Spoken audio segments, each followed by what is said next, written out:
Here we go then. Terminus. I go. And following Fat Check off the start, going to make that bounce pad straight up towards the red armor room. Looks like two of his teammates are in there already, so he's going to move out to this central ground. Missed out on the pickup and Mega. Did spot a player moving away from that area, but looks like they got a good set of spawns, really, the Checks. In the ES yellow position as well. Yeah, and he heard people down at the lightning gun. Now, I don't have a time Whoa. to power up this, do you? I do have a time, and it's in 5 seconds time, so a pretty early Wow. quad and battle suit. Yeah, we'll catch both teams out. Let's remind ourselves that they don't know the time of these first power-ups. Can be after 30 seconds to the end of the minute. There's the quad first picked up. Pavel and Immortal both have the power-ups. So, double power-up pickup. And he's going to go down for this roll. Switch round to the quad, see what Pavel's doing. He's got 35 health. Got to avoid these grenades. He doesn't quite do that perfectly, but gets a frag on frag. And straight off the spawn, then straight ahead of him. He's going to be machine gunned down, is he? No, teammate comes to his saving grace, and look, frag straight away, caught out. The 225's in the middle. Let's switch around to the battle suit. He's got 1 frag on this run, although that's run down as well. So 10 to nothing at the start ball. Yeah, well, they were caught out by the power-ups. You saw it took a while for anyone to get near the power-up spawns, but it was 102/Russia who came away with both, and that's going to obviously give you a very good start. But I don't expect the same thing to happen on the second round of power-ups. This time the Czechs will be ready for them. Interested to see which one they set up for, maybe. Switch around to Chrissa, who's got now 100 odd armor on the board. Rocket launcher and rail. The Immortal almost shotgunning him down to take a chunk of damage, but still a strong position. Chrissa, Sublime rockets there. Absolutely yeah, I think perfect showing place. very early on that a lot of these tight corridors and corners are going to be very dangerous going up against anyone with rockets. Never mind someone as good as Chrissa. We highlighted this area before, the yellow armor by the lightning gun. Obviously, it's an interconnecting route. You can see that that's quite tricky, that little broken bit in the floor to get up. Yeah, FRS asked me to highlight that they are going to adjust that and make it a little bit easier to jump up. I kind of like it being hard to get up. I'm not sure it's going to be easy to get up, but they're going to make it a little bit easier. I think it's actually got a bit of a problem that you can get stuck there, so it needs to... Well, that wouldn't be fair, I guess. I don't mean properly stuck, but I mean if you take a slightly wrong route on it, you could be... Well, that's just up funny. For a while. Here are the second power-ups of the map. Pavel picking up that battle suit. You see the route he's taken. Frag with the quad here. He's got 51 armor. Got to be careful. There's the battle suit. He goes for the frag instead of on Lexa. Pavel pinned in the corner as he goes for the direct rock. He gets taken out. Only 15 health remaining for Frag with this quad. 25 off the floor. His target choice was really smart in that fight, taking out the non-battle suit player first. Yeah, he needed the lightning gun ammo, in fact. And on top of that, although he is shotgunned down by Immortal in the end, so he couldn't take advantage of that quad. But we saw an interesting position for the two to meet up, and they weren't really surprised, were they, that they met each other there? No. Probably got calls from teammates, but that rocket jump up from Pavel meant that was probably the nearest position that they could meet at. Follow Immortal making his way towards the red armor position. The Czechs are in there already. Wow, look at that lightning gun. Check out some of his stats. 28%. He's spamming a little bit as well. That's really nice. LG to get the frag there. He decides not to go down. I'm going to switch around. Let's have a look. Lexa does just miss out on the mega pickup. Frag got that, though. It's been removed from existence. Now on Vision's point of view. Just looking around. Doesn't seem like there's as many weapons on offer as the previous map at the moment. Kind of suggests more control. Yeah, perhaps. I mean, we're already seeing it's a much lower scoring game so far. I mean, we're coming up to 4.5 minutes soon. Not many frags on the board, so definitely a slower pace to it. 20 seconds until the quad battlesuit is just ahead of that. So let's see which route Starost is taking. Looks like they might start to set up and just consolidate control of this quad area. 3 seconds to No go. sign of any pressure, so... I'll be cautious. That check could get railed off. Let's actually switch round to the battlesuit. He did manage to survive. He's going to jump up and go for that red, taking the safer route. Switch round to the quad then. Looking for a frag. Didn't want to frag his teammate though. He's still got a chunk of armor, so he's not really in a risky situation. So they're just checking out for their got him armor there. They meet each other again. Lightning gun us up. He's just going to make a run for it. Although that's excellent play by Fat Check. Yeah, it was nice by him, and you know, in that position, the quad, you know, it realised I don't really have a very good situation here. I'm shotgun up against a battlesuit with a rocket launcher, so didn't want to be fighting in that tight area, but he couldn't escape. We're noticing already the score is closing in between these two teams. You see the Czechs. There you go. There's that jump by. God, it's that easy, is it? It's that easy. You look like a fool now, Vor. Just. And so much of the time is being spent around this yellow armor lightning gun. That is definitely proving to be one of the key positions on the map. Flashsec just trying to cruise around there now. Circle around a little bit. Frag's not got anything to work. Let's follow Chris at 140 armor. He gets caught in the back, goes for the rockets, does manage to hit. Hits another direct. He can't get the button to work. He was trying to escape up the lift, but he comes away with the kill anyway. Yeah, it doesn't need it. Maybe he wants to go up the lift now. And he's going aggressive on Lexa. Lexa going through that teleport. Looked like Lexa wasn't quite sure where he'd gone to, the way he sort of moved that. Wow! Oh! Just hit the rail on his 6 health. Lexa must have had so much armour, because he took a real beating from Creaser before he went down. Right, well, it's a tied game now, and we can see the pace of this game is a lot slower in terms of frags. It has actually sped up slightly in the last minute and a half, because you know, they've added power-ups. A few frags. Pavel taking the battlesuit. I don't think the Czechs are going to get either at this rate. Looking, judging by their positions there, they're not immortal with the quad. Let's switch around to Pavel, who was under. And he made it off that bounce. He made it off that little pad for the pickup point. Chris, a great rocket, but it's a battlesuit. Almost saves that red, but he doesn't manage to. Frag taking him out. There's the quad. To switch back to the quad. 90, 30. On the stack. Shotgun, now lightning gun. Gonna grab that green, he's not gonna get any more frags. If he can make it back to this position, what we've said has been quite important so far. Although he's not gonna sit there. No, you don't want to sit around there. Wow, not when you can find 2 people at this yellow armour. Let's just catch them out. Teammates are working over this rail. We haven't seen much rail play at the moment, I have to say. No, but you have to say that there's not as many good opportunities on this map for rail usage as there was on Limbus. You know, those tight corridors make ambushes on the railgunner, you know, quite possible, as we've seen Chris earlier using the rocket launcher to ambush Immortal. So you have to be very careful, I think, with the rail. So, looking at the scoreboard. Again, 102 more megas, 4 more in fact. They've got a couple more greens, they've got more yellows, a couple less reds. But it is I'd pretty say, even. You know, compared to the halfway point of the previous map where we looked and we saw, what was it, something like 36 to 10 on the yellow armors. Far more even on this map. Yeah, and the Czechs do have the advantage on the reds. We've seen them in that room quite a lot, so I'd imagine that's their primary strategy. In fact, the damage output is pretty good for the Czechs. 2.5, a 2, 1.9 for the top 3 Czech players. Chris standing out again. 14 score plus 11 net, the highest on the server, the highest damage, 2.k. But 102, as ever, pretty equal across the board in terms of what they are achieving. Certainly are. There's that mega health in the hands of Chris now. Mega, of course, spawning every 35 seconds.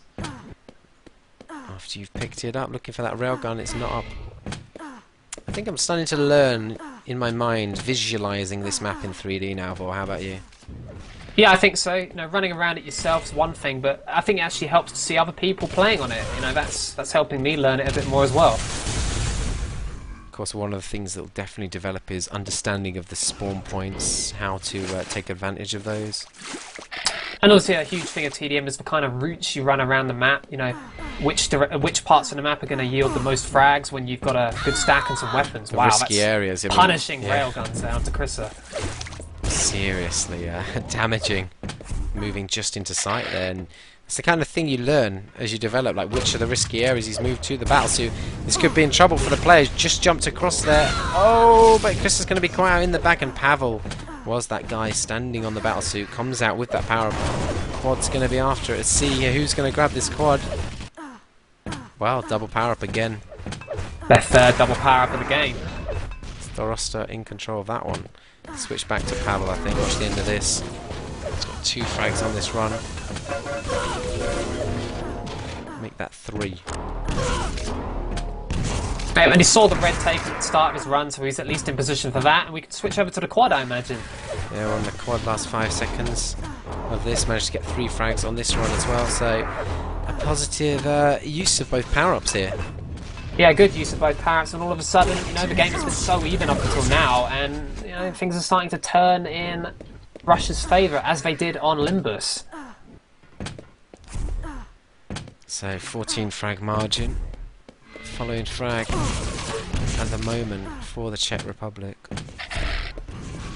Yeah, and he has that rocket launcher. I'm going to say that that's probably one of the strongest weapons we're going to see on this map is rocket launcher, which is maybe a bit different to other maps. This where it's not as dominant, like the previous map. Certainly.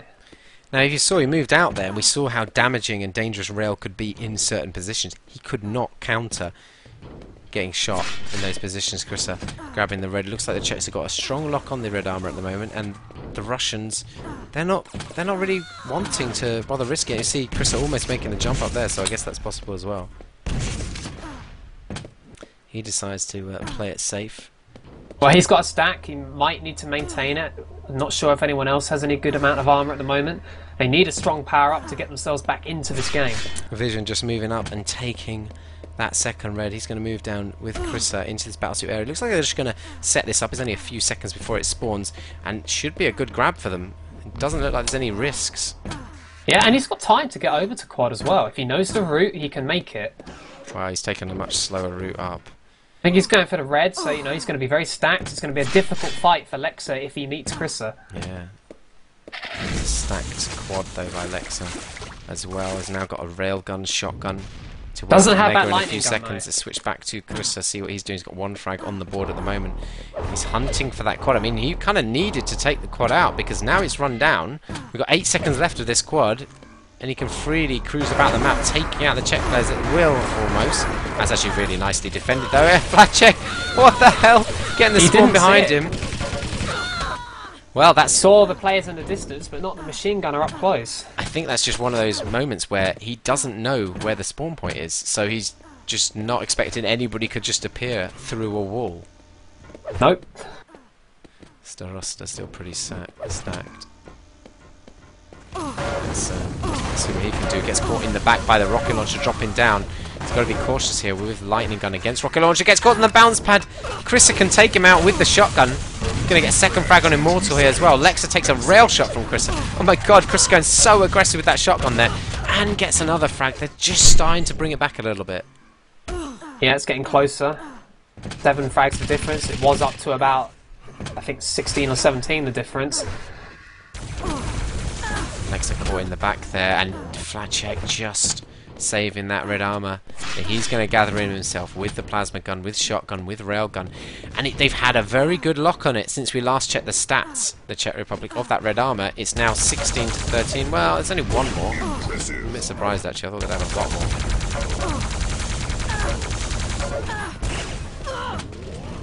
more. As in, there's only 1 more extra advantage than the last time we checked. I know what you mean. There's that red. They are going to miss out on that, so I guess that's the spawners in there. Here is Immortal with the pick of this battlesuit. We see how vulnerable he is, though, and Pavel with the quad. Again, another double power-up. And this is where... Immortal survived as well, so this is just a bonus that he managed. 12 health. Well, switch back to the quad. He's going to catch out 2 Czech players in the back, rewarded with a railgun for his efforts as well. 3 frags on the board. Supports his battlesuit at the same time. Couldn't have really gone too much better for Pavel, actually.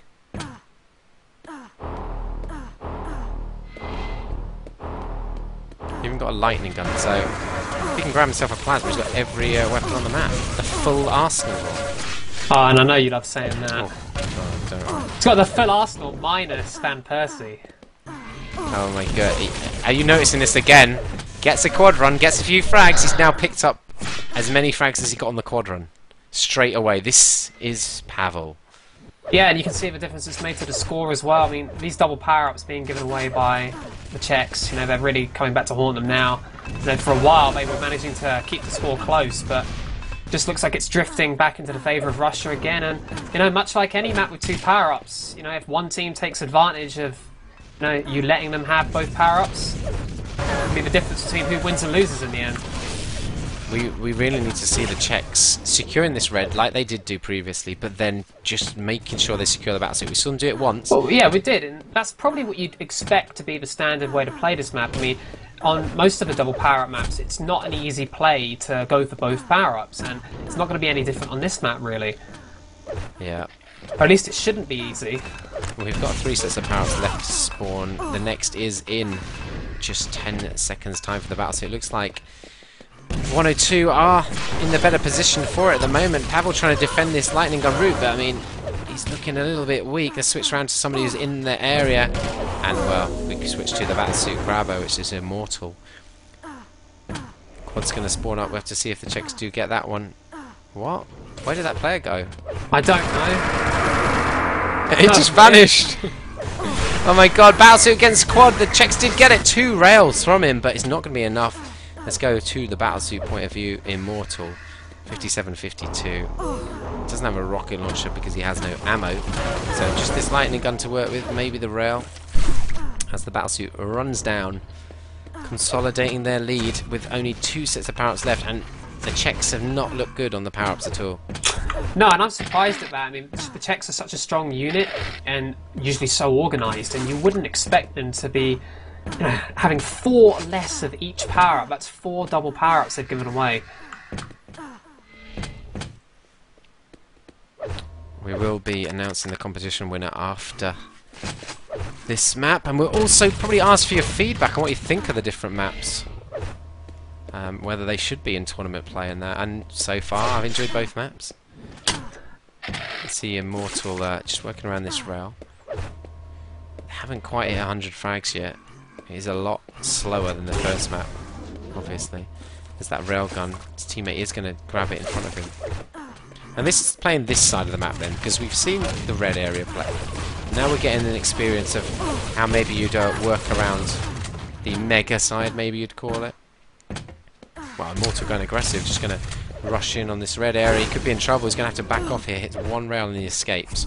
That's perfect, you know, hit a rail, took minimal damage himself, and that's what TDM's all about, unreturned damage. Well, he's going to get caught out badly here.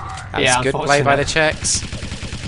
Now, I don't think they have a rail, so they're still vulnerable here, the Czechs. 5 seconds to go before that the player power up up. at the lightning Oh, pummel from behind. Krista does manage to pick up now. He's stuck on this platform. This is a difficult situation. Gets 1 frag. He could maybe push this one. Let's switch back to Krista. He does make it across. And he's going to get that frag on Immortal. So he worked that pretty well. Pretty safely evaded the void. And a good power-up run here. I mean, this could bring them into contention in that last power-up period. But a lot of his time was taken up. Just trying to get the stand. You know, he's still got 6 seconds left. He's already picked up, what, 3 kills now, so the work Krista did is being undone, unfortunately, due to the difference in power-up times. You know, when there's such a difference, if a battlesuit can't find and take out the quad quickly, you know, they suddenly lose that advantage. There's a mega health picked up by Alexa, taking damage from above, but he's able to escape, and he did return a railgun shot. Just having to sneak around. There's a lot of areas you can sneak around on this map. Vision taken out. Yeah, and that's effective sneaking as well. You know, totally caught vision unawares.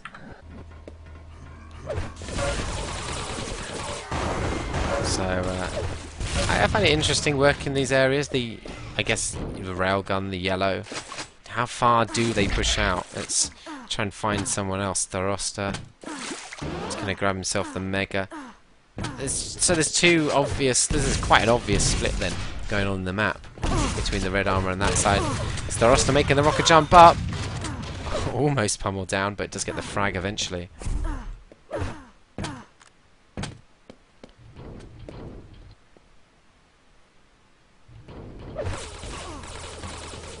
There's Starosta. Just sitting on top of this red. They've now taken over the red armor area. So I guess it's very much like Grim Dungeon in the sense of it's quite transitional. You can control either. Here we go. Battlesuit up. The final power-ups of the map. It's going to be grabbed by Chris. He hasn't got too much armor, but he does survive the jump across. Who's going to grab this final quad? It's going to be Lexa. 1 minute warning. Let's stick with Lexa. He drops down. There's the Battlesuit. Heavy shot, but the Battlesuit's got team support. He could survive this out. No! That is such good play by Lex, getting both frags there somehow. Yeah, really nice. Really had to hit his shots, and he barely missed anything in that fight. That initial shot he hit, that was huge, because that just threw the Battlesuit straight into the wall. Totally messed him up. Shocked just how far he went flying back. And we finish it off. 30 seconds, last final 30 seconds. Well, I guess we'll stick with Lexa unless something else happens. Perfect timing to drop down, and that mega heavy shotgun by Vision just erodes most of that away. Oh wow, look at the shots you can get there. Interesting. Into that central room. And just waiting for that railgun. So we see that 102 much prefer this mega side. They've locked down the rail quite a lot of the rounds, and I wouldn't say rail's the massively effective weapon. No, but I think that area certainly seems to be quite strong on this map, even if the rail itself isn't, you know, an ideal weapon in as many situations as it often is on other maps. And then I wouldn't really say the red armor's necessarily a disadvantaged area either, though. No, I think it's quite a well-balanced map. You know, it'd be interesting to see, you know, if we can see more games in the future, how those will play once, you know, if we see different teams, or if, you know, we see these teams again, what they've learned just from playing these two maps tonight. So let's just